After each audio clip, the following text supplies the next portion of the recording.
మన ప్రభువును రక్షకుడు యేసుక్రీస్తు నామములో మీ అందరికీ శుభములు తెలియచేస్తున్నాను. ఆగస్టు నెలను దేవుడు మన మీద నుంచి గతింపచేసి ఈ యొక్క సెప్టెంబర్ నెలలోనికి దేవుడు మనల్ని ప్రవేశపెట్టారు. ఈ సెప్టెంబర్ నెల మొదటి రోజు మొదటి ఆదివారము పునరుత్థాన దినము. నిజంగా నాకైతే first day of the month, మొదటి రోజు మొదటి తారీఖు ఆదివారముతో పునరుత్థాన దినముతో ప్రభు వల్ల తీసుకున్నటువంటి దినముతో ప్రారంభమైనప్పుడు నాకు ఎంతో సంతోషం అనిపిస్తుంది. ఎందుకంటే you can start a new life all together. ఒక నూతనమైనటువంటి జీవితాన్ని, నూతనమైనటువంటి పంధాలో నువ్వు ప్రారంభించడానికి ఒక మంచి అవకాశముగా ఇది ఎప్పుడు దాదాపు మరి 7-8 నెలలకు ఒకసారి వస్తుంది అంటారా? మరి ఇప్పుడు చూడాలి, నాకు అది నేను చూడలేదు. కానీ చాలా రేర్గానే first day of the month సండేతో ప్రారంభమయ్యేటువంటివి ప్రతిసారి రాదు. కాబట్టి ఈ రోజున దేవుడు మనకు మరొక శ్రేష్టమైన అవకాశాన్ని దేవుడు మనకి ఇచ్చారు. దానికి తగినట్లుగా మరి ప్రభు బలలో మనం పాలు పంచుకుంటూ దేవునికి విధేయత కలిగి ఈ నెలలో, నిజంగా ఇన్ని నెలలు ఒకవేళ నీ జీవితం ఎలా నడిచిందో నాకు తెలియదు, కానీ ఈ నెల నుంచి ఇన్ని నెలల్లో నువ్వు ఎలా ఉండాలని చెప్పి నువ్వు అనుకున్నావో, దేవుడు నీ పట్ల ఎలాంటి ఒక ప్రణాళికను కలిగి ఉన్నారో అవన్నీ కూడా నెరవేర్చేటువంటి రీతిగా, పరిశుద్ధంగా, నీతిగా, దేవుని యందు భయభక్తులు కలిగి దేవునికి అత్యధికమైన సమయాన్ని కేటాయించేటువంటి నెలగా ఈ నెల నుంచి నువ్వు ప్రారంభించాలని చెప్పి ప్రభు పేరిట దైవజనునిగా నీకు తెలియజేస్తూ ఉన్నాను. రండి, పరిశుద్ధ గ్రంథం తెరచి దేవుని వాక్యాన్ని మనం చదువుకుంటూ దేవుని వాక్యాన్ని ధ్యానించి ఆ తరువాత దేవుని వాక్యము చేత హెచ్చరింపబడినటువంటి వారమై బలలో చేయడానికి దేవుడు సహాయం చేయనుగాక. Let us turn our Bibles to Genesis 49th chapter. ఆదికాండము 49వ అధ్యాయము 20వ వచనం, 20th verse. Genesis 49th chapter 20th verse. ఆదికాండము 49వ అధ్యాయము 20వ వచనాన్ని నాతో పాటు కలిసి అందరూ కూడా చదవలసిందిగా ప్రభు పేట మీకు తెలియజేస్తున్నాను. Let us read it together. ఆషేరునొద్ద శ్రేష్టమైన ఆహారము కలదు, రాజులకు తగిన మధుర పదార్థములను అతడిచ్చును.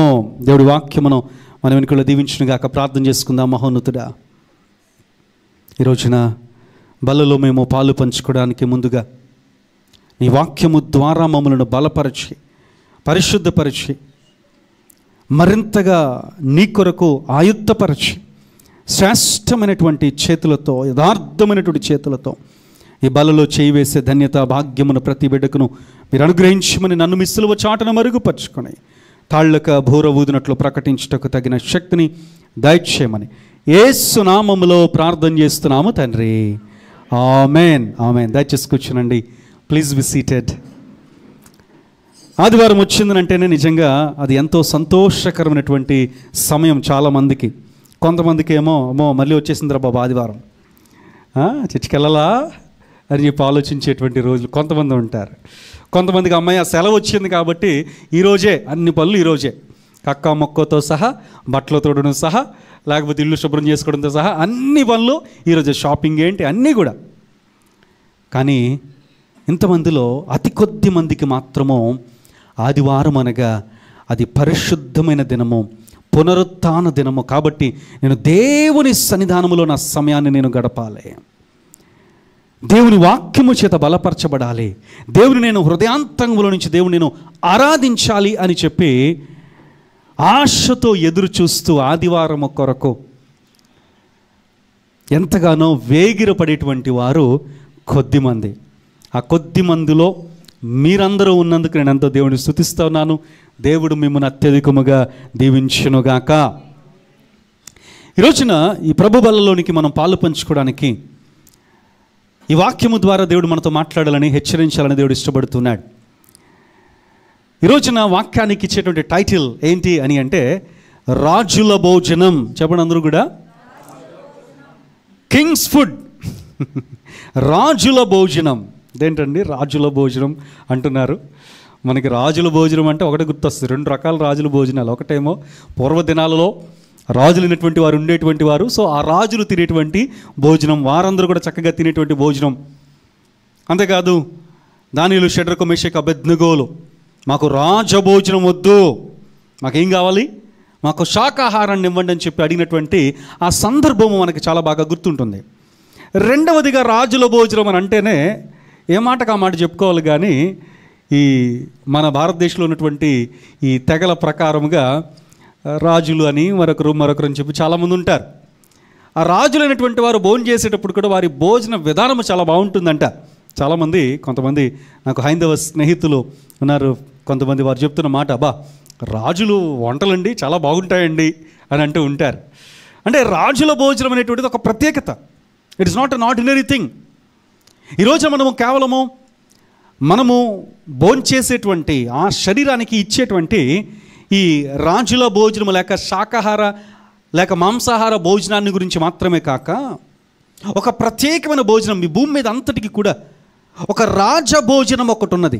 ఇది అందరూ తీసుకోదగినది కాదు, ఎవరు పడితే దీనిని ముట్టుకోదగినటువంటిది కాదు, ఎవరు పడితే దీనిలో వారు చేయి వేయడానికి అర్హత అందరికీ లేదు, ఇది ఎవరు పడితే వారు తయారు చేయడానికి లేదు, ఇది ఎవరు పడితే వారు భుజించడానికి లేదు.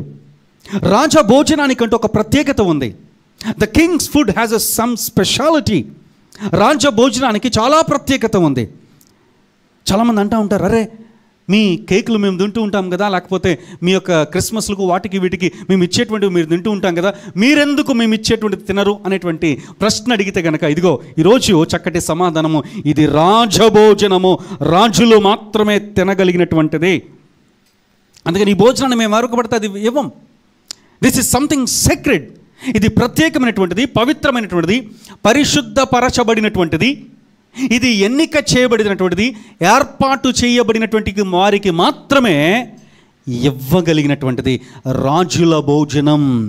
ఈరోజున ఈ ప్రభు వల్లకు మరొక చక్కటి అర్థాన్ని మనందరూ కూడా తెలుసుకోవాలనంటే, ఇది ఏం భోజనం అండి? ప్రభురాత్రి భోజనం అని అంటే, ప్రభువు ఆ రాత్రి రేపటి దినాన్ని ఆయన మరణించనై ఉండగా శుక్రవారం రోజున యేసు ప్రభువు వారు ఆ సిలువలో మరణ త్యాగానికి ఆయన సిద్ధపడుతూ ఉన్నప్పుడు ఆ గురువారం రాత్రి, ఆ రోజున సిద్ధపరిచేటువంటి దినం ఎంతో అద్భుతమైన రీతిలో ఆ గురువారం రాత్రి ఈ యొక్క ప్రభురాత్రి భోజనాన్ని, ఆ రాత్రి ఆయన ఆ భోజనాన్ని ఆయన తీసుకున్నారు.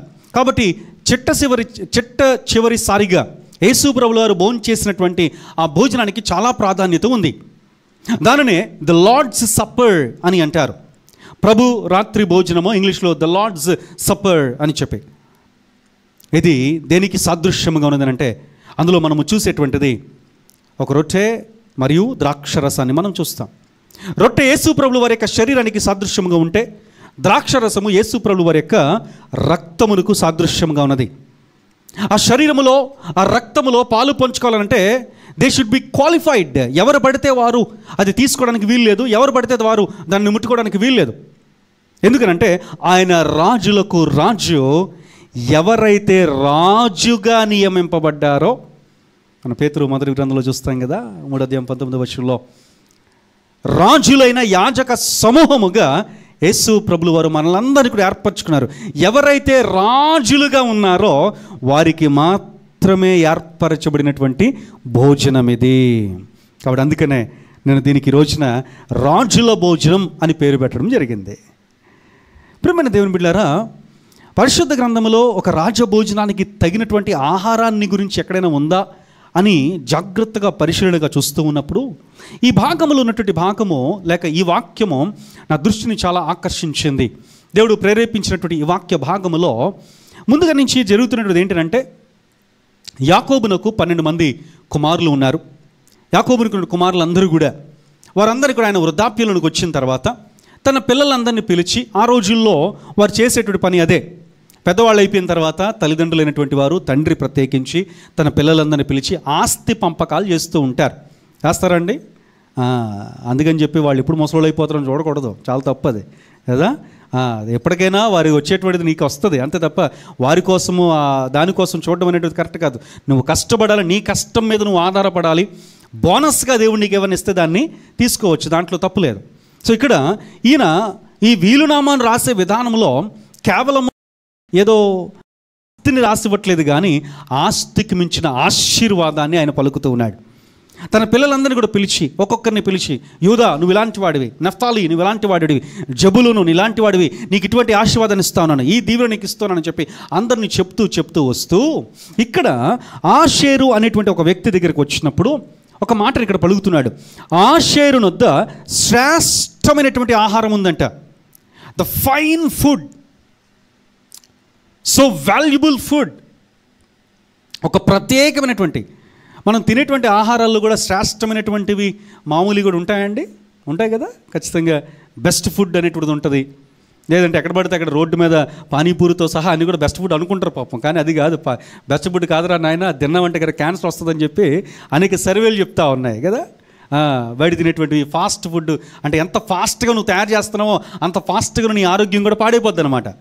సో ఫాస్ట్ ఫుడ్ జోలికి వెళ్ళకోకుండా వైటమిన్స్, మినరల్స్ అనేటువంటివి పుష్కలంగా దొరికేటువంటి శ్రేష్టమైన, మన ఒక సర్వేలో ఒక ఆవిడ చెప్తున్న మాట ఏంటంటే, బెస్ట్ ఫుడ్ని మనం ఎలా కనుగొనాలి అని అంటే, అది డైరెక్ట్గా పొలంలో నుంచి కానీ చెట్టు దగ్గర నుంచి కానీ డైరెక్ట్గా నీ దగ్గరకు వస్తుందని అంటే that is the best food. ఒకవేళ మధ్యలో అది గనక ఒక ఫ్యాక్టరీకి వెళుతూ అక్కడ ప్రాసెస్ అయ్యి నీ దగ్గరకు వస్తుందంటే కనుక అది ఖచ్చితంగా బెస్ట్ ఫుడ్ కాదు. అర్థమైంది కదా. అంటే మనం ఎప్పుడైనా బెస్ట్ ఫుడ్ని ఎలా ఎంచుకోవాలనంటే, అది పొలంలో నుంచి అంటే నేరుగా గ్రౌండ్ నుంచి కానీ అది నేరుగా నీ దగ్గరకు వస్తుందంటే కనుక అది బెస్ట్ ఫుడ్. అది ఎలాంటి ఫుడ్నైనా తినొచ్చు. You can eat the food from the ground. ఒకవేళ అది గనక మధ్యలో ఫ్యాక్టరీకి వెళ్ళి ఫ్యాక్టరీలో ప్రాసెస్ చేయబడి ఆ తర్వాత నీ ఇంటికి వస్తుందంటే కనుక ఖచ్చితంగా అది బెస్ట్ ఫుడ్ కానే కాదు. సో బెస్ట్ ఫుడ్ అనేటువంటిది కూడా చాలా ప్రత్యేకమైనటువంటిది. మా దగ్గర ఈ భోజనం చాలా బాగుంటుంది, ఇగో ఇది తినండి అది తినండి అని చెప్పి ఎన్నో రకాలుగా మేమే బెస్ట్ అని చెప్పించుకోవడం చాలామంది చూస్తూ ఉంటారు. కానీ పరిశుద్ధ గ్రంథంలో ఎప్పుడో రాయబడిన మాట ఏంటంటే, ఆషేరు నొద్ద, ఆషేరు అనేటువంటిది ఒక గోత్రము. ఈ యొక్క యాకోబు యొక్క కుమారుల్లో 8వ కుమారుడు ఆషేరు. 8వ కుమారుడు. యాకోబునకు 2 భార్యలు ఉన్నారు, రాహేలు, లేయా అనేటువంటి వారు. లేయా మొదటి భార్య, రాహేలు రెండవ భార్య.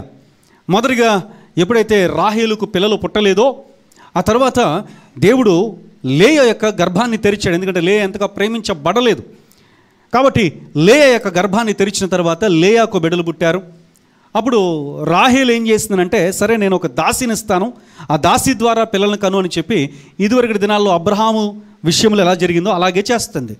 ఆ తర్వాత నాకు కూడా పిల్లలు కావాలని చెప్పి ఆమె యాకోబుని అడిగినప్పుడు, నేను ఏమన్నా దేవుణ్ణా నీకు పిల్లల్ని ఇవ్వడానికి, దేవుణ్ణి అడుకోపో అని చెప్పినప్పుడు ఆమె దేవుని సన్నిధిలో అప్పుడు ప్రార్థన చేసినప్పుడు ఆమె గర్భము కూడా తెరవబడుతుంది. అయితే వారిద్దరూ ఇవ్వబడిన దాసీలలో లేయాకు ఇవ్వబడినటువంటి దాసి అయినటువంటి జిల్ఫాకు పుట్టినటువంటి కుమారుడు ఆషేరు. ఆ రోజు నిజంగా మనం ఆ సంఘటన చూస్తాం. ఆదికాండము 30వ అధ్యాయము 13వ వచనంలో ఒక మాట చూస్తాం. చూడండి ఒకసారి. ఆదికాండము 30వ అధ్యాయము 13వ వచనంలో మనం చూసినట్లయితే, లేయా నేను భాగ్యవంతురాలను, మైక్ పెట్టినానా, స్త్రీలు నన్ను భాగ్యవతి అందరూ. హల్లెలూయా. చాలండి. ఇక్కడ ఆషేరు పుట్టిన వెంటనే ఈ తల్లి చెప్పిన మాట ఏంటంటే, నేను భాగ్యవంతురాలను. ప్రజలందరూ కూడా నన్ను చూసి నేను భాగ్యవంతురాలు అని అంటారు అని చెప్పి ఆమె ఎంతో సంతోషముతో ఆ కుమారుడికి ఆషేరు అని పేరు పెట్టిందంట. ఆషేరు అనేటువంటి మాటకు అర్థం ఏంటంటే భాగ్యవంతుడు, భాగ్యవంతుడు. Be happy. చాలా భాగ్యవంతుడు అంటే అర్థం ఏంటి? డబ్బులు, ధనము ఎంతో విస్తారమైనటువంటి ఉన్నవారు ఆ భాగ్యవంతులను కాదు.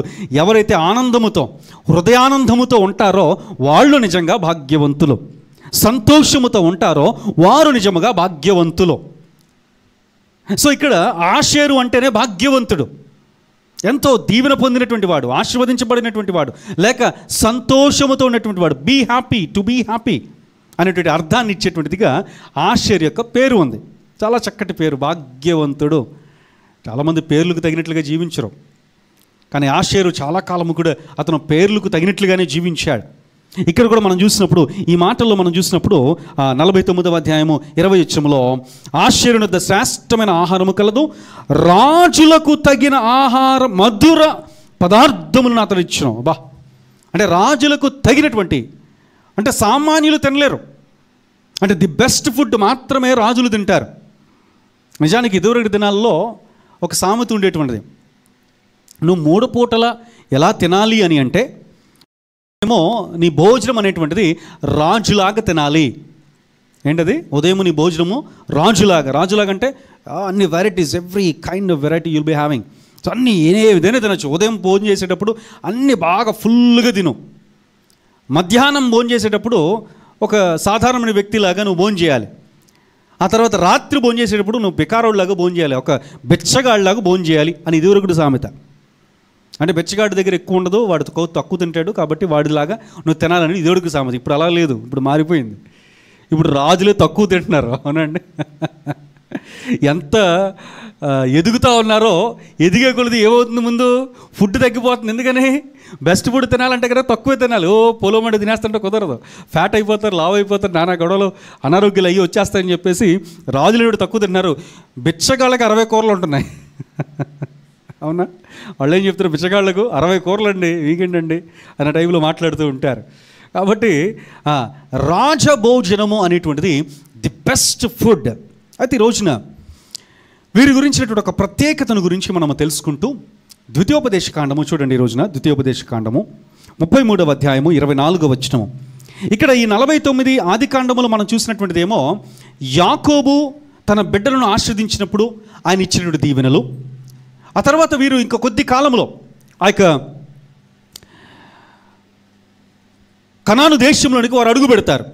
అడుగు పెట్టడానికి ముందు మోషే తన యొక్క ఆ జనాంగమనంతటి కూడా పిలిచి వారందరిని పిలిచి వారందరికీ తాను ఇస్తున్నటువంటి ఆశీర్వాదములు, తాను ఇస్తున్నటువంటి దీవెనలు, అందులో ఆషేరును చూసి ఆయన ఇస్తున్న దీవెనలు ఏంటో చూడండి.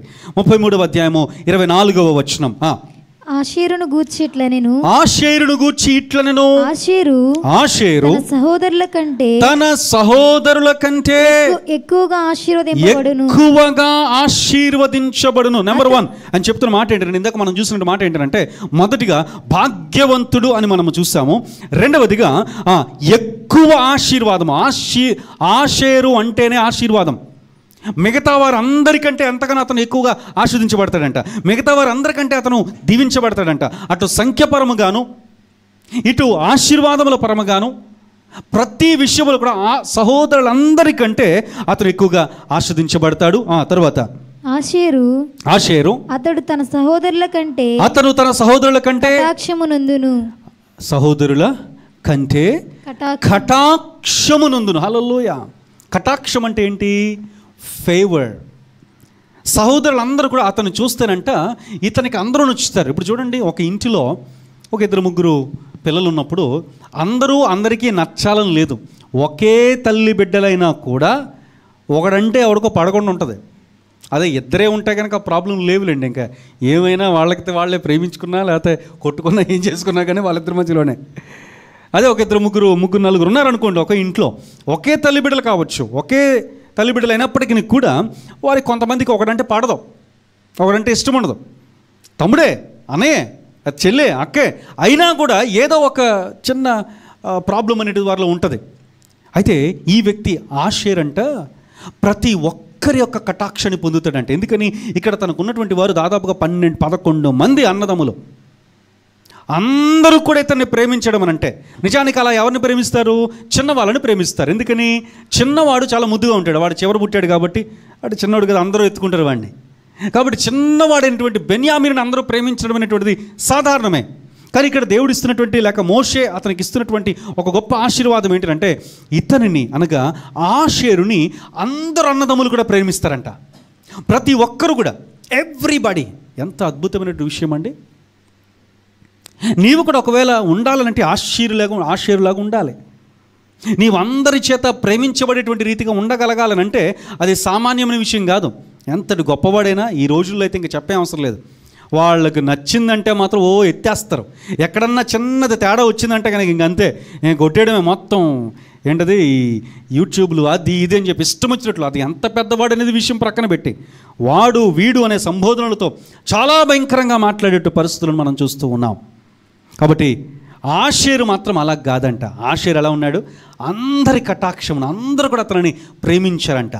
దీనికి ఒక ఫైనెస్ట్ ఎగ్జాంపుల్ ఏంటి అని చెప్పి పరిశుద్ధ గ్రంథములో జాగ్రత్తగా పరిశీలనగా చూస్తూ ఉన్నప్పుడు ఒక సంఘటన నాకు జ్ఞాపకం వచ్చింది. అదేంటంటే, ఈ అరణ్యములో వారందరూ కూడా వెళుతూ ఉన్నప్పుడు దేవుడు చెప్పిన మాట ఏంటంటే, నాయనా నువ్వు ఆ టాబర్నాకిల్ ప్రత్యక్ష గుడారాన్ని నువ్వు నిర్మించు అని చెప్పి మోషేతో చెప్పినప్పుడు, మోషే ప్రత్యక్ష గుడారాన్ని ఆ ఎడారిలో అరణ్యములు వారు ఎక్కడ తిరుగుతున్నారో, వాళ్ళు ఎక్కడైతే క్యాంప్ వేసుకున్నారో ఆ క్యాంప్ అంతటికి మధ్యలో ప్రత్యక్ష గుడారాన్ని వాళ్ళు పెట్టారు. మధ్యలో at the centre of the camp ఆ యొక్క ప్రత్యక్ష గుడారాన్ని మోషే ఏర్పాటు చేశాడు.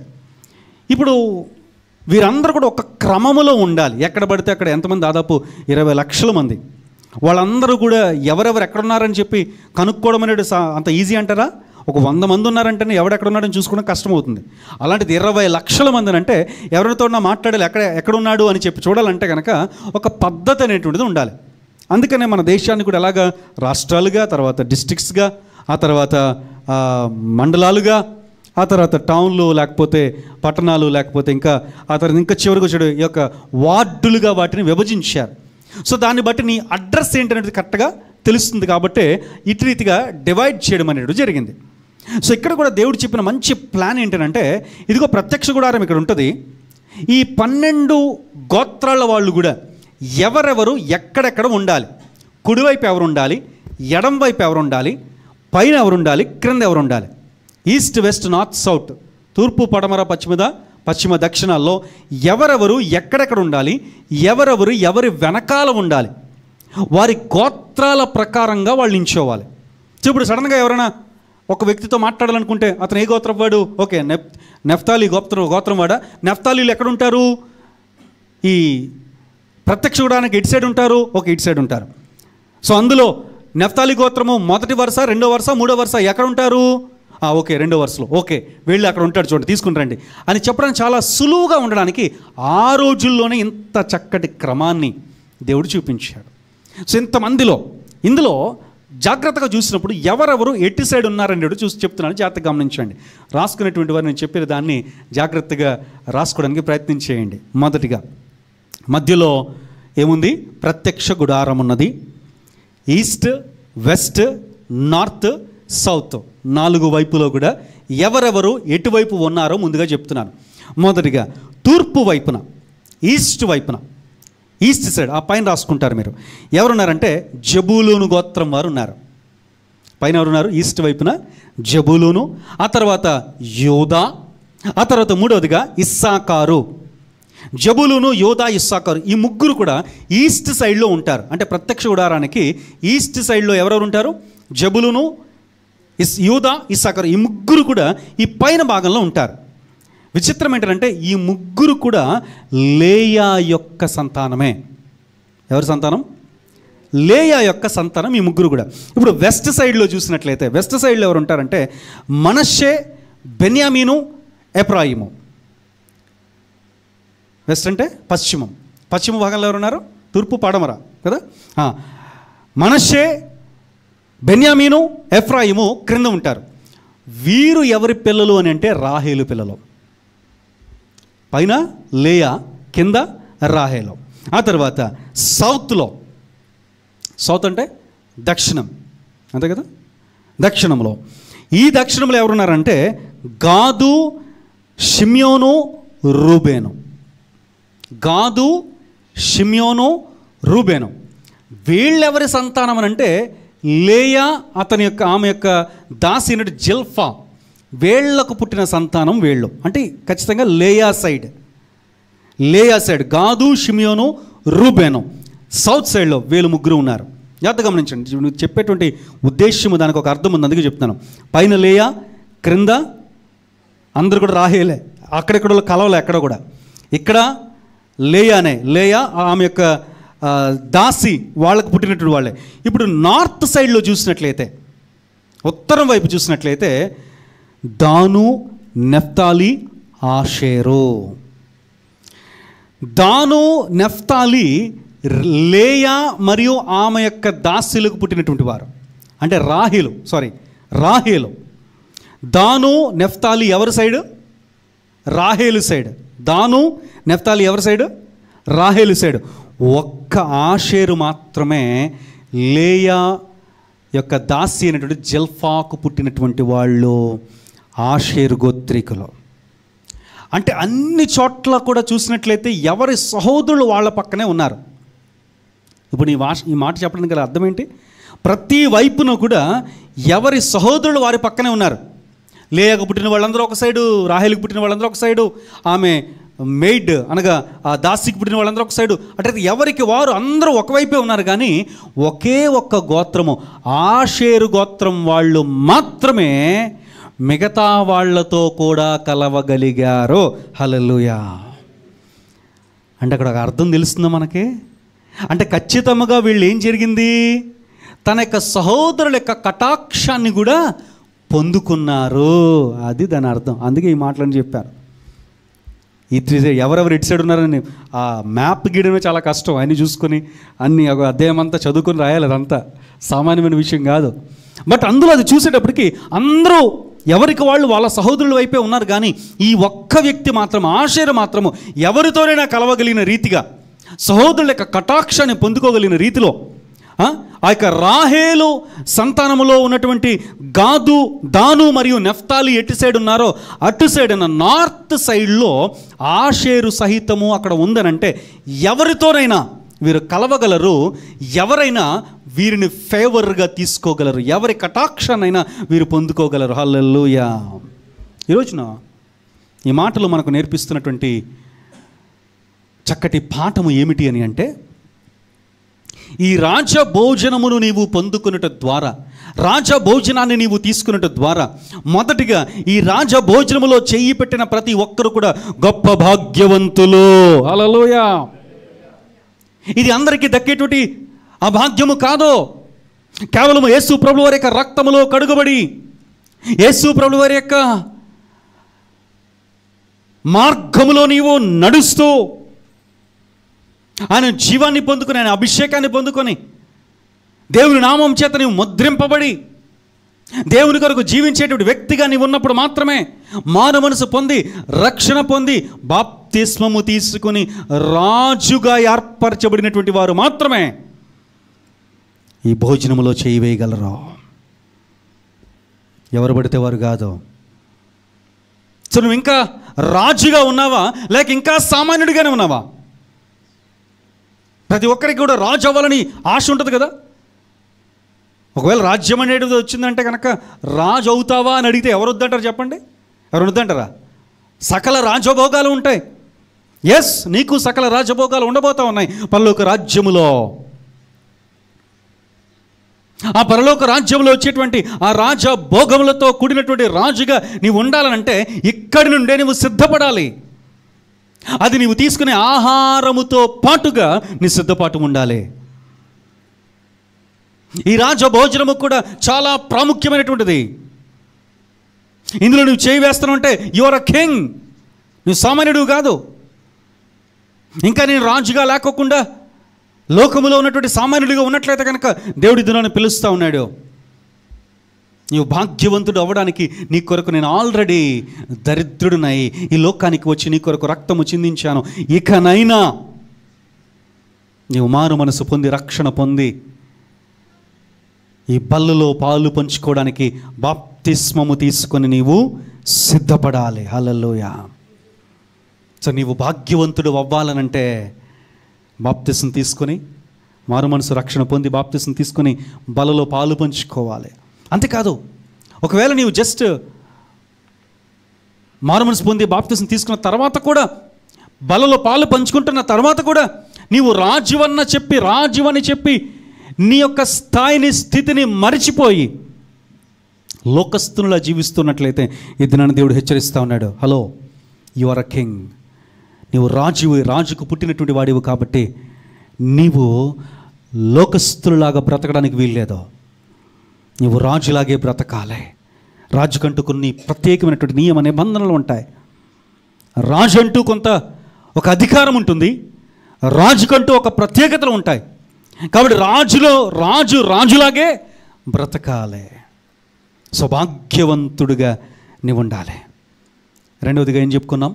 రెండవదిగా ఎక్కువ ఆశీర్వాదము, ప్రాస్పెరిటీ. ఎవరైతే క్రీస్తునందు ఉంటారో వారు ఖచ్చితంగా దీవించబడతారు. ఎవరైతే క్రీస్తులో ఉంటారో వారు ఆశీర్వదించబడతారు. నిజమైనటువంటి ద్రాక్షవల్లిని మీరు నా తీగలు ఆయనకు గనక మనం అంటుకట్టబడినట్లయితే ఖచ్చితంగా మన ఆశీర్వాదము కూడా ఎంతగానో ఉన్నతముగా ఉంటుంది. ఈ లోకంలో నీవు ఇంకనూ ఆశీర్వాదం పొందలేకపోతా ఉన్నావా? ఈ లోకంలో నువ్వు చేసిన పనికి నీవు దీవెనను చూడలేకపోతా ఉన్నావా? అయితే ఈ దినాన్ని దేవుడు మాట్లాడుతూ ఉన్నాడు. నీవే పని చేసినప్పటికీ కూడా, నీవే పనికి పూనుకున్నప్పటికీ కూడా, నీ జీవితంలో నీకు గొప్ప ఆశీర్వాదము కావాలి అని అంటే మొదటిగా నీవు రాజులాగా బ్రతకాలి. నీవు రాజులాగా బ్రతికినప్పుడు నీ పనులు కూడా దీవించబడతాయి.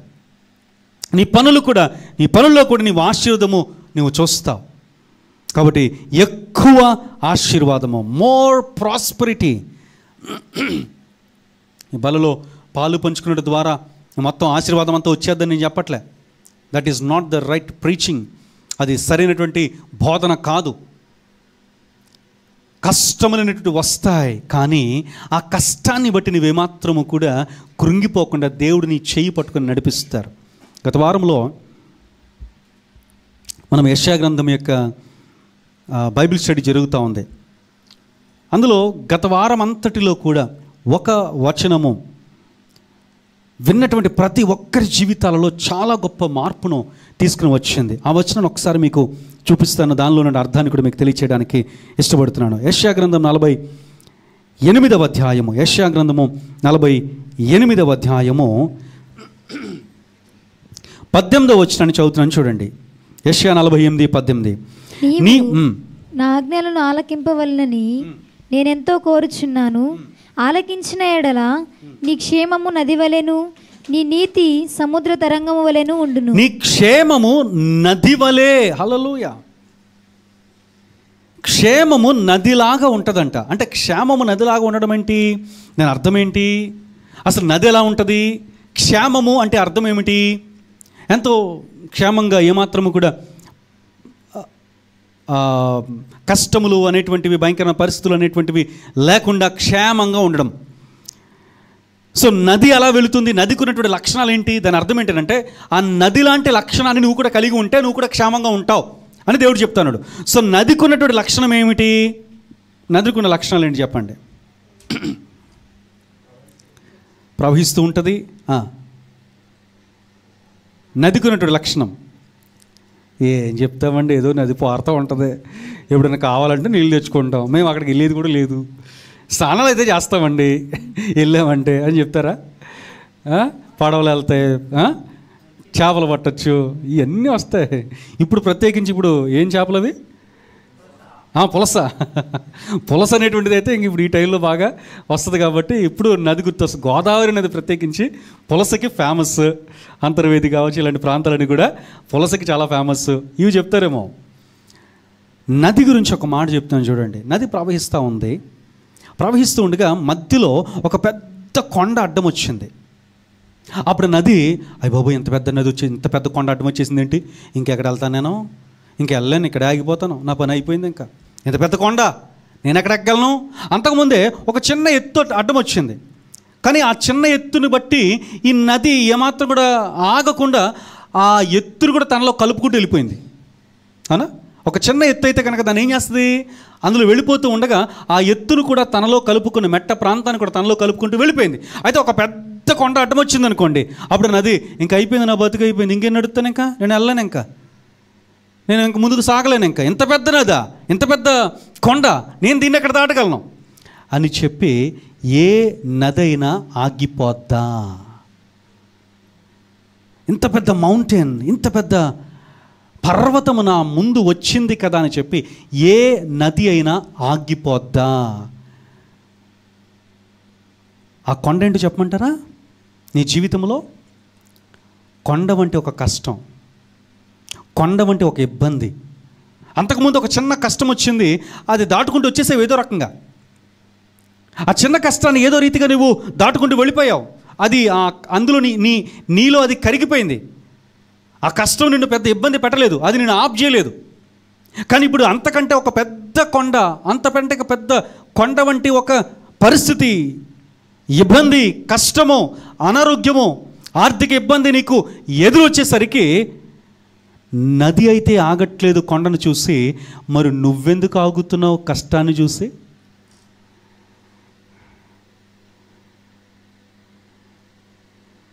ఏ నది తన ప్రవాహాన్ని ఆపదు కొండకు, నీవు కూడా నీ ప్రయాణాన్ని ఆపకు ఆ కొండను బట్టి, ఆ కష్టాన్ని బట్టి. అది వెంటనే ఏం చేస్తానంటే అది ఎటువైపు నుంచి వెళ్ళగలదో ఆ మార్గాన్ని చూసుకుని పల్లము, నీటికి పల్లము తెలుస్తుందంట, నీటికి లోతు తెలుస్తుందంట. అంటే ఎటువైపు లోతు ఉందో తెలుసుకొని అది వెళ్ళిపోతుంది. నీకు ఆ కష్టమును గనక నీ అంతటి నువ్వైతే కనుక నువ్వేమాత్రం కూడా దాన్ని జయించలేకపోవచ్చు, కానీ దేవుడు నీకు తోడు ఉన్నట్లయితే నువ్వు జయించగలవో. నీ అంతటి నువ్వు కొని తెచ్చుకునేటువంటి కష్టాలు కొన్ని ఉంటాయి, దేవుడు నిన్ను పరీక్షించడానికి పెట్టేటువంటి కష్టాలు కొన్ని ఉంటాయి. నీ అంతటి నువ్వు కొని తెచ్చుకున్న కష్టాలైతే దేవుని సహాయం కోరు, ఖచ్చితంగా దేవుడు నీకు సహాయం చేస్తాడు. దేవుడు ఒకవేళ నీకు కష్టమును పెట్టి నిన్ను పరీక్షిస్తూ ఉంటే ఆ కష్టాన్ని జయించి చూడు, గొప్ప విజయాన్ని చూస్తావు. ఏ నది కూడా సముద్రంలో తాను కలవకుండా తన ప్రయాణాన్ని ఆపదో, నీవు కూడా దేవుడు నీకిచ్చినటువంటి ప్రణాళికను, నీకిచ్చిన గమ్యాన్ని చేరకుండా నీ జీవితాన్ని ఆపకో. కష్టాలు రావచ్చు, పరిస్థితులు రావచ్చు, భయంకరమైన పరిస్థితులుగా ఉండవచ్చు, కానీ ఎప్పుడు కూడా నువ్వు అటు రీతిగా ఆపకో. కొంతమంది చిన్న చిన్న విషయాలకే లేదండి, ఒక ఒక ఒక ఆవిడ పాస్టర్ గారి దగ్గరికి వచ్చింది చాలా సీరియస్గా. అంతా అయిపోయిన తర్వాత, ప్రేయర్ అయిపోయిన తర్వాత సీరియస్గా పాస్టర్ గారి దగ్గరికి వచ్చి, పాస్టర్ గారు నేను ఒక నిర్ణయం తీసుకున్నానండి అన్నది. ఏంటమ్మా ఆ నిర్ణయం అని అడిగింది. నేను ఇంకా నెక్స్ట్ వీక్ నుంచి మీ చర్చికి రానండి, ఇంకా నేను నెక్స్ట్ వీక్ నుంచి చర్చికి రాను, మీరెన్ని చెప్పినా కూడా నేను ఇంకా చర్చికి రాను అని అన్నది. అంత పెద్ద నిర్ణయాన్ని తీసేసుకున్నావు ఏమ్మా, ఎందుకని, ఎందుకు చర్చికి రానంటున్నావు అని అంటే, ఏంటండి మీరు అక్కడ వాక్యం చెప్తున్నారు, నా పక్కన ఒక ఆయనేమో మొబైల్ చూసుకుంటున్నాడు, ఇంకొక ఆయనేమో ఏదో రాసుకుంటున్నాడు, సరే మీరు చెప్పింది రాసుకుంటే సరే, ఆయన ఇంకేదో రాసుకుంటున్నాడు, ఇంకొక ఆమెమో ఎవరినో చూస్తుంది, ఇంకొక ఆమె తన బట్టలు చూసుకుంటుంది, ఎవరి పనులు వాళ్ళు చేసుకుంటున్నారు అంతే తప్ప అసలు ఎవరో సరిగ్గా వాక్యం వినట్లేదు. ఇలాంటి వాక్యం వినని చోట, ఇలాంటి వాళ్ళు ఉన్న చోట, ఎవరికి వాళ్ళు ఊసులు చెప్పుకునే చోట, ఎవరికి వారు గుసగుసలాడుకుంటున్న చోట, ఎవరికి వారు కనీసము దేవుని వాక్యం మీద దృష్టి పెట్టని చోట నేను ఎందుకు రావాలంటే నేను రాను. ఇంకా ఉంటాయి కదండి కొన్ని కొన్ని చోట్ల. ఆ పాస్టర్ గారు వెంటనే అన్నారంట, ఓకే వెరీ గుడ్, మంచిదేనమ్మా, మంచి నిర్ణయం తీసుకున్నావు, కానీ వచ్చే వారం నువ్వు మానేయడానికి ముందుగా ఈ వారం నేను ఒక చిన్న పని చెప్తాను, ఆ పని చేయి వచ్చే వారం, ఆ చేసిన తర్వాత నీ నిర్ణయం నువ్వు తీసుకో అని చెప్పాడంట. ఏంటండి అని అంటే, ఒక గ్లాస్ నిండా నీళ్ళేసి, నిండుగా నీళ్ళేసి, అమ్మా నువ్వేం చేస్తావంటే నేను వాక్యం చెప్తున్నప్పుడే ఈ గ్లాస్ పట్టుకుని ఆ చివరి వరకు నడుచుకుంటూ వెళ్ళు, మళ్ళీ ఆ చివరి నుంచి ఈ చివరి వరకు రా, వచ్చిన తర్వాత నీతో మాట్లాడతాను అని చెప్పాడంట. ఈమె అలాగే ఆ గ్లాస్ పట్టుకుంది. ఏం చేయాలి ఇప్పుడు, నీళ్లు, కానీ నీళ్లు క్రింద ఒలక్కూడదని చెప్పాడు. ఏం చెప్పాడు, నీళ్లు క్రింద ఒలక్కూడదు అని దేవుడు ఆ పాస్టర్గా చెప్పిన మాటను బట్టి ఆ గ్లాసును పట్టుకుని జాగ్రత్తగా ఎక్కడ ఒలిగిపోతాయని చెప్పి మెల్లగా నడుచుకుంటూ ఆ చివరి వరకు వెళ్ళింది, మళ్ళీ అలాగే జాగ్రత్తగా నడుచుకుంటూ వచ్చేసి పాస్టర్ గారు ఒక్క చొక్క ఒలకలేదండి. ఓ వెరీ గుడ్, అయితే నీకు పట్టుదల ఉంది, చాలా సంతోషం. ఓకే, నువ్వు ఇప్పుడు వెళ్ళావు కదా, అటు వెళ్ళావు మళ్ళీ తిరిగి వచ్చావు కదా, నువ్వు చూసావా 3వ బెంచ్లో ఒక ఆయన మొబైల్ చూస్తున్నాడు? అవునా, చూడలేదండి. నువ్వు చూసావా 6వ బెంచ్లో ఇంకొక ఆమె ఇద్దరు మాట్లాడుకుంటున్నారు? చూసావా? అవునా, చూడలేదండి. నువ్వు చూసావా 8వ బెంచ్లో ఒక ఆవిడ నిద్రపోతుంది? అవునా, చూడలేదండి. పోయిన వారమేమో ఈమె కాన్సన్ట్రేషన్ అంతా ఎక్కడ ఉందన్నమాట, మిగతా వాళ్ళ మీద ఉంది కాబట్టి వాళ్ళు ఏం చేస్తున్నారు, వీళ్ళు ఏం చేస్తున్నారు, వాళ్ళు ఏం చేస్తారని చెప్పి వీళ్ళని వంకగా చెప్పి ఈవిడ చచ్చి మానేద్దాం అనుకుంది. అంతేనా? ఇప్పుడు నేను చెప్పిన పని ఏంటి అంటే, నీ కాన్సన్ట్రేషన్ ఎప్పుడైతే చెప్పేటువంటి వాక్యం మీద ఉన్నప్పుడు నీకు మిగతావేవి వినిపించవో. దేవుని సన్నిధికి రాకుండా ఉండడానికి వంకలను వెతుక్కోకు, రావడానికి అవకాశాలు వెతుక్కో. దేవుని వాక్యాన్ని వినకుండా ఉండడానికి సాకులు నెత్తుక్కుంటూ ఈ ఆలోచనతో ఉండకు. దేవుని వాక్యములో దేవుడు నాతో ఏం మాట్లాడుతాడని చెప్పి ఆశతో వింటూ చెప్పిన వాక్యాన్ని నీ హృదయానికి, నీ జీవితానికి అన్వయించుకుంటే నీ జీవితంలో మార్పు చూస్తావు. లేదనంటే వాళ్ళు వీళ్ళని చూస్తే ఏమైపోతావు, చివరికి ముందుకెళ్ళలేవు.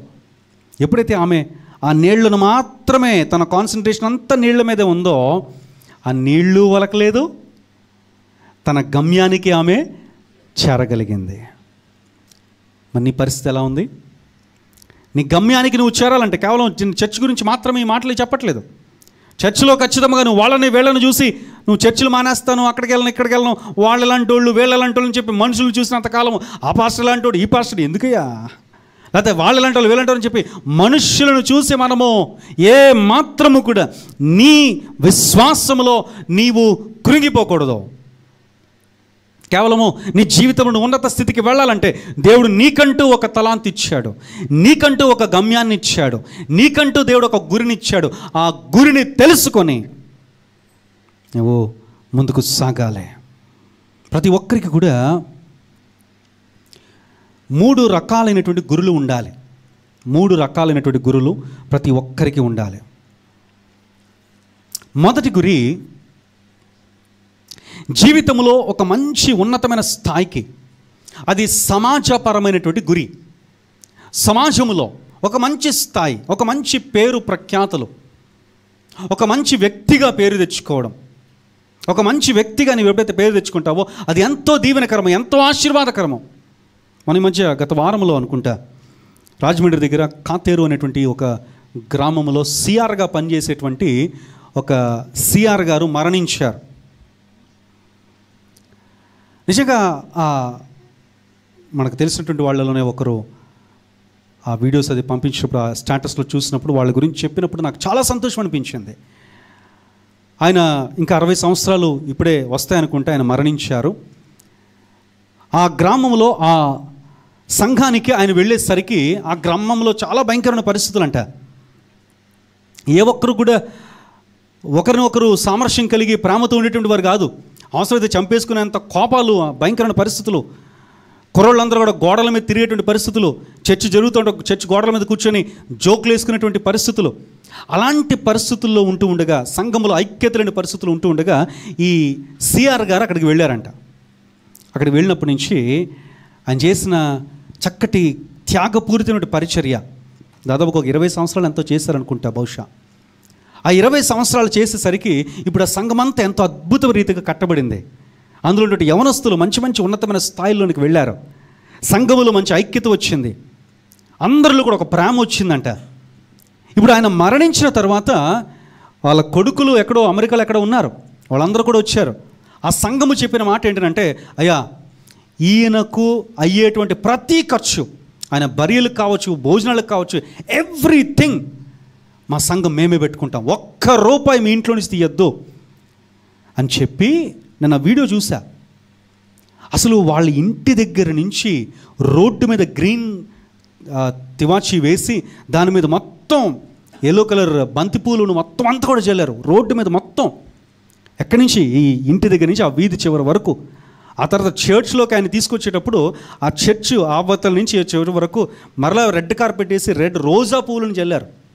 దాని మీద ఆయనను అసలు ఆ వీధి చివరి వరకు, వీధి కాదు మొత్తం ఆ ఊరు దాటేటంత వరకు కూడా కనీసం బండి తెచ్చారంటే కానీ బండి మీద కూడా పెట్టలేదంట. మేము ఆయన మోస్తామని చెప్పి ఆయన మోసుకుంటూ, ఆ పువ్వుల మీద ఆయన మోసుకుంటూ ఆ ప్రయాణం అంతటి చేస్తున్న సమయంలో ఆయన చెప్పిన వాక్యాలను అక్కడ బయట మైక్లో పెట్టి, ఆ బండికి మైక్లో ఆయన చెప్పిన వాక్యాలు పెట్టి ఆయన మోసుకుంటూ వెళ్ళారంట. ఆ తర్వాత వాళ్ళ వైఫ్ కూడా చాలా చక్కటి మాటలను ఆయన గురించి చెప్పడం జరిగింది. నాకు నిజంగా ఆ రోజు అక్కడ వెళ్ళినటువంటి వారు చెప్తా ఉన్నారన్నమాట, ఎంతమంది వచ్చారు అని అంటే ఆ టయానికి ఆయన చూడడానికి ప్రతి ఒక్కరు వచ్చిన వాళ్ళందరూ కూడా ఆయన మీద పడి ఎంతగానో ఏడుస్తూ ఉన్నారంట.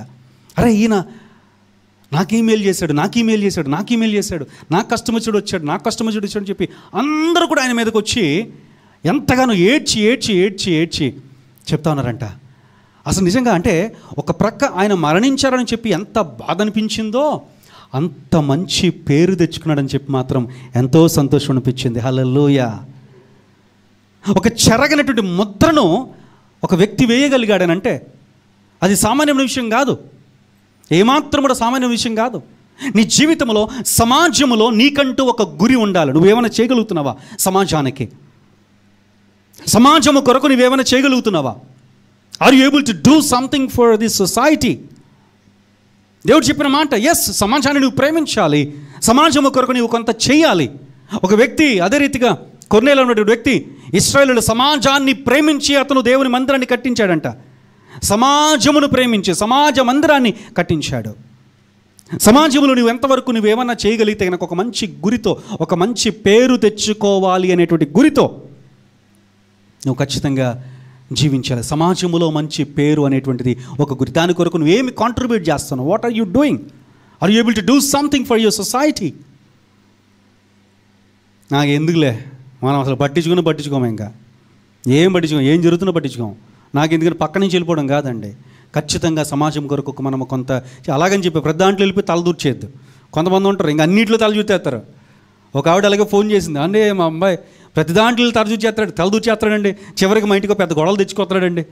నీకు గొడవలు తెచ్చుకుంటే తలదూర్చడం కాదు, ఒక మంచి పనిని నువ్వు చేయగలిగితే అది అందరికీ ఆశీర్వాదకరంగా ఉన్నట్టే మంచిది. రెండవదిగా నీ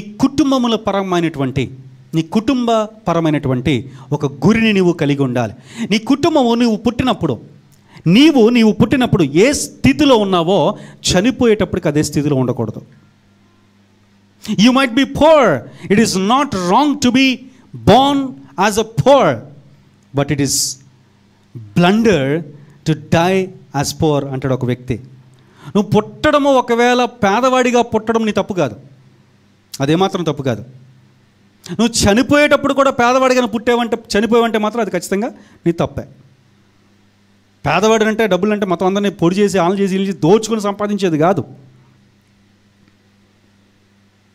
నీ కష్టము మీద దేవుడు ఆస్వాదిస్తాడు, నీ కష్టాన్ని దేవుడు ఫలింపజేస్తాడు, నీ కష్టాన్ని దేవుడు దీవించి ఆస్వాదిస్తాడు. సమాజము కొరకు, సంఘము కొరకు నీవెంతగానో ఉండాలి. మూడవదిగా ఆధ్యాత్మికముగా పరిశుద్ధంగా నేను జీవించాలి, దేవుని కొరకు జీవించాలి, అనేక మందికి దేవుని సత్య సువార్తలను తెలియచేయాలని చెప్పి పరిశుద్ధమైనటువంటి గోల్ని నీవు కలిగి ఉండాలి. ఏం చేస్తున్నావు? ఉందా అట్టి మంచి పేరు? ఒక రాజుగారు అదే రీతిగా అతను చాలా క్రూరుడైనటువంటి రాజు, చాలా అందరికి కూడా చాలా క్రూరంగా ఆయన పనులు చేసేటువంటి రాజు అంట. ఆ రాజు చేసిన పని ఏంటంటే తన యొక్క ఇంటిలో అసలు మనుషుల్ని ఎవరిని కూడా లెక్క చేసేవాడు కాదు, కానీ ఎవరినైనా ఎలాగైనా శిక్ష విధించేటటువంటి వాడు కాదు, కానీ ఎలాగైనా శిక్ష విధించేసేటువంటి వాడు. కానీ తన ఇంట్లో తనకంటూ ఒక కుక్క ఉందన్నమాట. ఆ కుక్క అంటే చాలా ఇష్టం, మామూలు ఇష్టం కాదు, మనుషుల కన్నా కుక్కకి ఎక్కువ వాల్యూ ఇచ్చేస్తాడు, ఎంతో ప్రేమిస్తున్నాడు ఆ కుక్కని. అయితే ఒకరోజు ఆ కుక్క చనిపోయినప్పుడు దాన్ని ఎలాగైనా కూడా ఎంతో ఘనముగా ఏమంటారు వాటిని, వాటితో దానికి దహన సంస్కారాలు చేయించాలి, దాన్ని పాతి పెట్టాలని చెప్పేసి మొత్తం రాజ్యంలో ఉన్న వాళ్ళందరూ కూడా రావాలి. నా కుక్క చనిపోయింది కాబట్టి ఈ కుక్క యొక్క అంత్యక్రియలు చేసేటప్పుడు రాజ్యం అంతా రావాలి అని చెప్పారంట. చెప్తే అందరూ వచ్చారంట, మొత్తం వచ్చి అయ్యో రాజుగారు ఎంత కుక్కని ఎంత ప్రేమించాడు అని చెప్పి అనుకున్నారు. ఆ రాజు అనుకున్నాడు, అబ్బా నా మాట అంటే ఎంత గౌరవం అందరికీ, నేనంటే ఎంత భయం, నేనంటే ఎంత ఇష్టం అందరికీ, నేను ఒక్క మాట చెప్తే అందరూ వచ్చారు అని అనుకున్నాడంట. అందరూ వెళ్ళిపోయారు. ఆ తర్వాత కొంతకాలానికి రాజు కూడా చనిపోయాడు. ఎవరైనా చనిపోవాల్సిన వాళ్ళు కదా, రాజు చనిపోయాడు. కానీ రాజు చచ్చిపోయినప్పుడు ఒక్కడు రాలేదంట. రాజు చనిపోయినప్పుడు ఒక్కడు రాలేదంట. ఏమంటారు ఇప్పుడు, పేడ విరగడైంది రా బాబు అనుకున్నారు తప్ప ఒక్కడూ రాలేదంట. అంటే నువ్వు ఉన్నప్పుడు నీకు ఎంతమంది ఉన్నారన్న దానికంటే నీవు వెళ్ళిపోయే సమయానికి నువ్వు ఎంతమందిని సంపాదించుకున్నావు అనేది ముఖ్యం. హల్లెలూయా. ఎప్పుడు సంపాదించుకోగలవో తెలుసా? రాజులాగా బ్రతికినప్పుడు. హల్లెలూయా. అధికారముతో బ్రతికినప్పుడు కాదు, రాజువలే, రాజ భోజనాన్ని తీసుకున్నటువంటి రాజువలే నువ్వు బ్రతికినప్పుడు అనేక మందిని నువ్వు సంపాదించుకోగలవు. ఇదివరకు నేను ఒకసారి చెప్పాను, బిల్లీ గ్రహం గారు ఆయన మరణించినప్పుడు నేను ఒక కార్టూన్ ఒకటి వేశారు ఒకళ్ళు, చాలా హ్యాపీ అనిపించింది. ఆ కార్టూన్ చూసినప్పుడే చాలా హ్యాపీ అనిపించింది. ఏంటి ఆ కార్టూన్ అని అంటే, బిల్లీ గ్రహం గారు ఎంతో అద్భుతమైన పరిచయం చేసి అనేక లక్షల మంది దేవుని వైపు నడిపించారు. 180 దేశాలలో దేవుని యొక్క సువార్తను ప్రకటించారు. అలుపెరగిన సేవకుడిగా ఆయన తిరిగాడు. ఆయన మరణించినప్పుడు ప్రపంచమంతా కూడా ఎంతగానో నివ్వెరపోయింది. అయ్యో, ఇంత మంచి సేవకుని మేము కోల్పోయామని చెప్పి. అయితే ఆ కార్టూన్లో ఏముందనంటే, ఆ కార్టూన్ ఆయన పరలోకము ద్వారము దగ్గర, గేట్ దగ్గర ఆయన ఉన్నారు. ఆయన ఉన్నప్పుడు అక్కడికి యేసు ప్రభుల వారు తన యొక్క దేవదూతల సమూహముతో ఆయనను ఆహ్వానిస్తూ ఉన్నారు. ఆ పిక్చర్ అక్కడ కనిపిస్తుంది. ఈయన బిల్లీ గ్రహం గారు నడుచుకుంటూ వెళుతూ ఉంటే యేసు ప్రభు వారు ఆయన యొక్క దేవతలందరూ కూడా ఆయనను ఆహ్వానిస్తూ ఆయన చేయి చాపిలా చూపిస్తూ ఉంటాడు లోపలికే. ఆ గేట్ లోపల నుంచి యేసు ప్రభుల వారు ఇలా చూపిస్తూ ఉంటారు. ఏమనంటే అక్కడ పైన కొటేషన్ ఉంటుంది. ఏమనంటే, బిల్లీ గ్రహం, నీవు రక్షించిన వాళ్ళందరూ కూడా నీకు ఆహ్వానం పలకడానికి లోపల ఎదురు చూస్తున్నారు, రా. వావ్, లోపల చూస్తే కొన్ని వేల లక్షల ఆత్మలు అక్కడ కనిపిస్తూ ఉంటాయి. గట్టిగా చపలు కొడదాం, హల్లెలూయా. అంత గొప్ప ఆహ్వానాన్ని ఆయన పొందుకుంటాడు. బిల్లీ గ్రహం, నీవు రక్షించిన వాళ్ళందరూ నీకు ఆహ్వానం పలకడానికే సిద్ధంగా ఉన్నారని చెప్తూ ఉంటే లోపల వాళ్ళందరూ కూడా లేచి నిలబడి ఆయనకు ఆహ్వానం పలుకుతున్నట్లుగా ఆ కార్టూన్లో ఎంత మీనింగ్ ఉందండి. వావ్, నీ జీవితం ఎలా ఉంది? నీ ఆత్మీయమైన గోల్ ఎలా ఉంది? నీవు కూడా అదే రీతిగా అనేక మందికి దీవెనకరంగా, మేలుకరంగా దేవుళ్ళలోకి నడిపించే వ్యక్తిగా నీవు ఉన్నావా? సో ఎక్కువ ఆశీర్వాదం అనేటువంటిది, సహోదరుల యొక్క కటాక్షం అనేటువంటిది నీవు పొందుకోవాలి. ఆ తర్వాత ఇంకొక మాట కూడా కింద చూస్తాం. 1 భాగ్యవంతుడు, 2 ఎక్కువ ఆశీర్వాదము, 3వది కటాక్షము, 4వదిగా ఇంకొక మాట చూద్దాం. అక్కడే ద్వితీయోపదేశకాండం 33:24లో ద్వితీయోపదేశకాండం 33:24 తన పాదములను తైలములో ముంచుకొనును. నిజానికి వీరందరూ కూడా కనాను దేశంలోనికి వారు వెళ్ళిన తర్వాత యెహోషువ వారందరికీ భూమిని పంచిపెడతాడు. ఈ ఆషేరు గోత్రికులకు ఎక్కడ వచ్చిందంటే నార్త్ సైడ్లో వచ్చింది. వాళ్ళకి వచ్చింది ఎక్కడ వచ్చింది? నార్త్ సైడ్లోనే. ఇక్కడ ఉన్నప్పుడు కూడా నార్త్ సైడ్లోనే ఉన్నారు. ఇక్కడ కూడా వారికి నార్త్ సైడ్లో వచ్చింది. ఆ నార్త్ సైడ్లో ఏమున్నాయనంటే అద్భుతమైన రీతిలో మంచు పర్వతాలతో కూడిన చక్కటి ప్రాంతం అన్నమాట. దాని క్రింద చూసినట్లయితే కనుక ఆ ఇవ్వబడిన ప్రాంతము కూడా ఎలా ఉంటుందంటే ఒక షూస్ షేప్లో ఉంటుంది వాళ్ళకి ఇవ్వబడిన ప్రాంతం. ఆ షూస్ షేప్లో అదంతా కూడా చాలా ఫర్టైల్ ల్యాండ్, ఎంతో చక్కటి ద్రాక్ష వనాలు ఉన్నటువంటి ప్రాంతం అది. చాలా చక్కటి సారవంతమైనటువంటి భూమి కలిగిన ప్రాంతం అది. సో ఆ ప్రాంతంలోనికి ఆషేరు వెళ్ళాడు. సో అక్కడ వారు పూర్వదినాల్లో ఆ నూనెను కనుక తీయాలంటే కనుక వారు చేసే పని ఏంటంటే, ఈ ద్రాక్ష గుత్తులో నుంచి రసాన్ని అంతా తీయాలంటే వాళ్ళు ఏం చేసేవారు, ఒక తొట్టెలో వేసి వాళ్ళందరూ కూడా వెళ్ళి అందులో ఏం చేసేవారు, తొక్కేటువంటి వారు. ఎప్పుడైతే తొక్కుతూ ఉంటారో ఆ తొక్కుతూ ఉన్నప్పుడు వచ్చేటువంటి రసం అంతా కూడా పట్టి ఇంకొక జార్స్లోకి ఈ యొక్క వీటిలోనికి బండలోనికి వీసి వాటిని తీసేటువంటి వారు. ఎప్పుడైతే ఎంత ఎక్కువగా ద్రాక్ష పళ్ళు ఉంటాయో వాళ్ళంత సమృద్ధిలో ఉంటారు. వాళ్ళ కాళ్ళు పాదాలు చక్కగా అందులో మునుగుతాయి. కొన్ని ఉంటే తొక్కలేరు కదా, ఎక్కువగా ఉన్నప్పుడు మాత్రమే అందరూ కూడా అందులోకి వెళ్ళి తొక్కుతారు. ఇక్కడ చెప్తున్న మాట ఏంటంటే ఆషేరు గోత్రికులందరూ కూడా అందులో తొక్కేటంతగా వారికి సమృద్ధి ఉంటుంది. సో ఇక్కడ తైలము అనేటువంటి మాట వీరికి సమృద్ధి, అబండెన్స్. సో రాజుల భోజనము తినేటువంటి వారికి కూడా సమృద్ధి ఉంటుంది. హల్లెలూయా. అంతేకాదు తైలము అభిషేకమునకు గుర్తుగా ఉంది. నీవు అభిషేకించబడాలి, దేవుని కొరకు నిలబడాలి అని అంటే ఖచ్చితంగా మారు మనసు పొంది, రక్షణ పొంది, బాప్తిస్మము తీసుకుని ఈ రాజుల భోజనమును, ప్రభురాత్రి భోజనమును నీవు పుచ్చుకోవాలి. ఏ రోజు ఏ రీతిగా ఉంటుందో తెలీదు. ఈరోజే ఆ రోజేమో. ఇక్కడి నుంచే నా పరిశుద్ధంగా గొప్ప దీవెన పొందడానికి నీవు ఆశపడినట్లయితే ఎస్, దేవుని సన్నిధిలో మారు మనసు పొంది పశ్చాత్తాపముతో దేవుని సన్నిధిలో నువ్వు ప్రార్థించినట్లయితే ఈ బలలో పాలు పంచుకోవడానికి దేవుడు నీకు కూడా ఒక గొప్ప అవకాశాన్ని ఇస్తాడు. అంతేకాదు చివరిగా మరొక మాటను మనం చూసి ఈ సందేశాన్ని ముగింపులో తీసుకుని వద్దాం. మొదటి దినవృత్తాంతముల గ్రంథం 7వ అధ్యాయము 40వ వచనం. మొదటి దినవృత్తాంతముల గ్రంథం 7వ అధ్యాయము 40వ వచనం.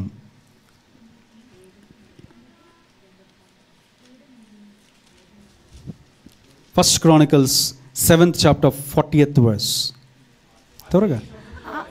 ఆషేరు సంతతి వారైన వీరందరూ తమ పితరుల ఇండ్లను పెద్దలను ప్రఖ్యాతి నొందిన పరాక్రమశాలులను అధిపతులలో ఎవరంట వీళ్ళు?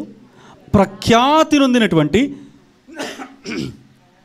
పరాక్రమశాలులు అధిపతులలో ముఖ్యులుగా ఉన్నారంట. ఎవరు? ఆషేరు గోత్రికులు. ఆషేరు గోత్రికులందరినీ కూడా దేవుడు ఎలా దీవించాడనంటే వారు పరాక్రమము కలిగినటువంటి వారుగా దేవుడు దీవించాడు.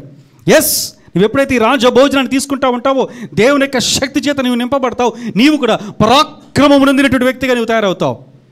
నీవు ముఖ్యుడిగా ఉంటావు, నీ జనముల్లో ముఖ్యుడిగా ఉంటావు, నీ ఇంటిలో ముఖ్యుడిగా ఉంటావు, నీ సంఘములో ముఖ్యుడిగా ఉంటావు. అసలైన పద్ధతిలో రాజ భోజనము రాజుగా నీవు స్వీకరించినట్లయితే కనుక నీవు కూడా అదే రీతిగా ముఖ్యుడుగా ప్రఖ్యాతి నొందినటువంటి వ్యక్తిగా నీవు ఉంటావు. సో ఈ రోజున ఆషేరు గోత్రముని గురించి తెలుసుకుంటూ, ఒకటి అతను భాగ్యవంతుడు.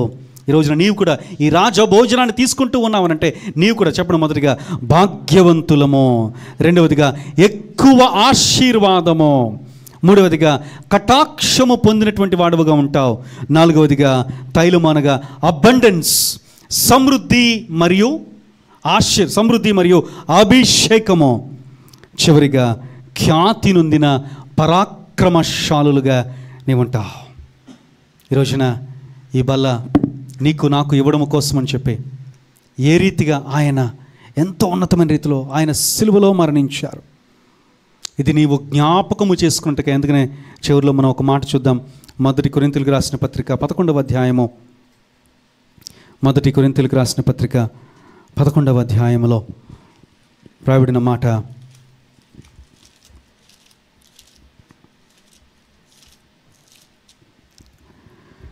ఇరవై 24వ వచనములో, దానిని విరిచి ఇది మీ కొరకైన నా శరీరము, నన్ను జ్ఞాపకము చేసుకొనుటకై దీనిని చేయుడి. అదే మాట 25లో కూడా, ఈ పాత్ర నా రక్తం వలన క్రొత్త నిబంధన, మీరు దీనిలోని త్రాగునప్పుడల్లా నన్ను జ్ఞాపకము చేసుకొనుటకై దీనిని చేయుడని దేవుడు చెప్పాడు.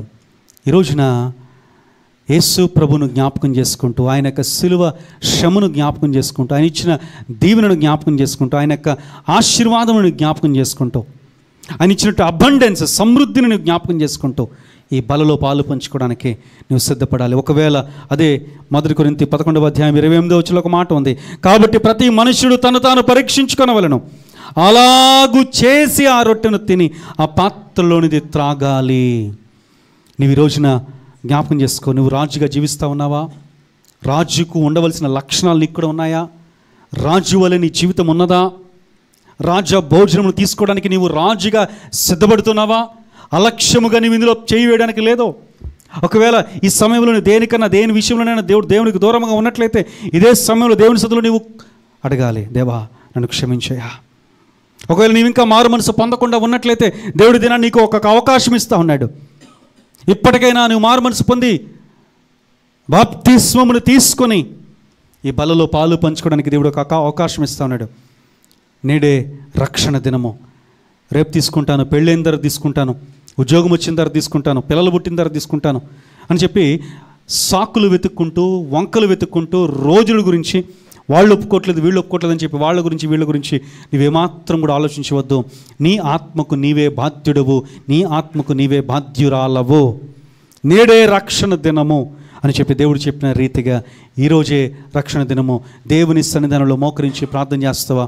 కొద్ది నిమిషాలు, దేవా నిజమే తండ్రి, నీ బలలో నేను పాలు పంచుకోవడానికి నాకు యోగ్యత దయచేయ. ఈరోజు ఒకవేళ నీవు మారు మనసు పొంది బాప్తిసం తీసుకుని ఈ బలలో పాలు పంచుకోవడానికి సిద్ధపడినట్లయితే నిన్ను నీవు పరీక్షించుకోమని చెప్పి దేవుడు చెప్పిన రీతిగా, దేవా నన్ను నేను పరీక్షించుకుంటూ నన్ను క్షమించే. ఏ విషయంలో నీకు దూరం అయిపోయాను, ఏ విషయంలో నేను నీకు దూరంగా జీవిస్తూ ఉన్నాను, నన్ను క్షమించు దేవా, నన్ను క్షమించు దేవా, నన్ను క్షమించు. నా చేతులను పరిశుద్ధపరచు, ఈ బలలో చేయి వేసేటువంటి ధన్యతను నాకు దయచేయి. నన్ను క్షమించు, నన్ను పరిశుద్ధపరచు, నన్ను పవిత్రపరచు, నాకు జీవమును దయచేయి, నాకు నీ ఆత్మను నాపై నీ ఆత్మను కృమ్మరింపచ్చే. నీ అభిషేకమును దయచే రాజా. నా చేతులతో, నా కాళ్ళతో, నా శరీరంతో, నా కళ్ళతో, నా ఆలోచనలతో చేసిన ఏ పాపమైనా దేవా క్షమించండి, నన్ను కడగండి, నన్ను శుద్ధీకరించండి, నన్ను పవిత్రపరచండి అని చెప్పి ప్రతి ఒక్కరు కూడా కొద్ది నిమిషాలు హృదయపూర్వకంగా సిద్ధపాటుతో దేవుని సందులో అడగండి. ఇంకా ఒకవేళ నువ్వు మారు మనసు పొందకుండా ఉన్నట్లయితే, ఇంకా నీవు బాప్తిసం తీసుకోకుండా ఉన్నట్లయితే, ఇప్పుడే దేవుని సన్నిధానంలో నీవు అడుగు, అయ్యా నన్ను క్షమించయ్యా, నేను ఇంకా లోకంలోనే ఉన్నాను తండ్రి, అయ్యా నేను కూడా మారు మనసు పొందాలి, బాప్తిసం పొందాలి, నన్ను సిద్ధపరచు, నాకు ఇంకా ఏవైతే ఆటంకంగా ఉన్నాయో వాటి నుంచి నాకు విడుదల దయచేయి అడుగుతారా? ప్రతి ఒక్కరు కూడా హృదయపూర్వకంగా దేవా నీ సహాయతను దయచేయి అని చెప్పి, దేవా నీ ఆత్మచేత నింపయ్యా, నన్ను ఒక్కసారి దర్శించయ్యా, దేవా నన్ను దర్శించు, నన్ను క్షమించు, ఈ బలలో చేయడానికి నాకు ధన్యత దయచేయి. నీ చేతిలో నేను ఒక రొట్టెనయ్యా దేవా, నన్ను పరిశుద్ధపరిచి పవిత్రపరిచి నన్ను విరచి నీకు ఇష్టమైనటువంటి పాత్రగా నన్ను తయారు చేయమని చెప్పి దేవుని సన్నిధానంలో మనం అడుగుదాం. నీ చేతిలో రొట్టెను నేనయ్యా, నన్ను విరిచి నీ కొరకు సిద్ధపరచయ్యా.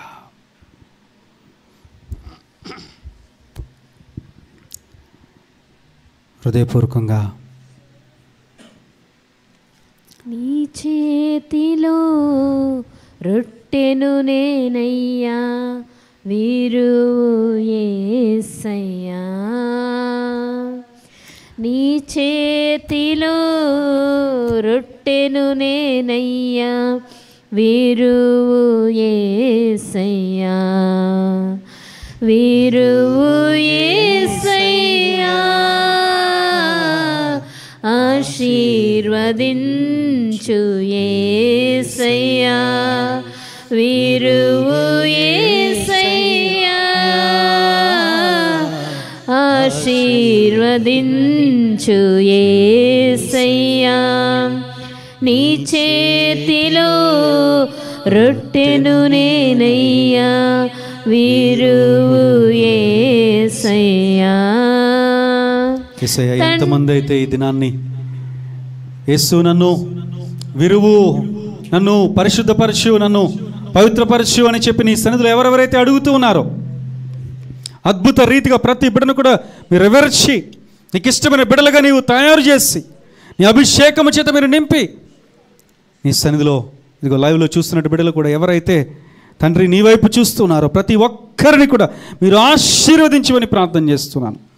యథార్థమైన చేతులతో, పవిత్రమైన చేతులతో ఇందులో చేయడానికి మీరే ధన్యతను దయచేయమని, విన్న వాక్యం ప్రతి ఒక్కరి హృదయాల్లో ఫలించినట్లుగా సహాయం చేయమని యేసు నామములో ప్రార్థన చేస్తున్నాము తండ్రి, ఆమేన్. ఇక్కడితో లైవ్ ముగిస్తున్నాం. దేవుడు మిమ్మల్ని దీవించునుగాక. మరలా సాయంత్రం జరిగేటువంటి ఆదివారపు ఆరాధనలో మీరు పాలు పంచుకునండి. మరలా యథావిధిగా ప్రతి ఆదివారం ఉదయం 10 గంటలకు, సాయంత్రం 5 గంటలకు జరిగేటువంటి ఆదివారపు ఆరాధనలో పాలు పంచుకోండి. God bless you, God bless our India, God bless the entire world. మిగిలినటువంటి ప్రాంతంలోని కార్యక్రమానికి వెళదాం.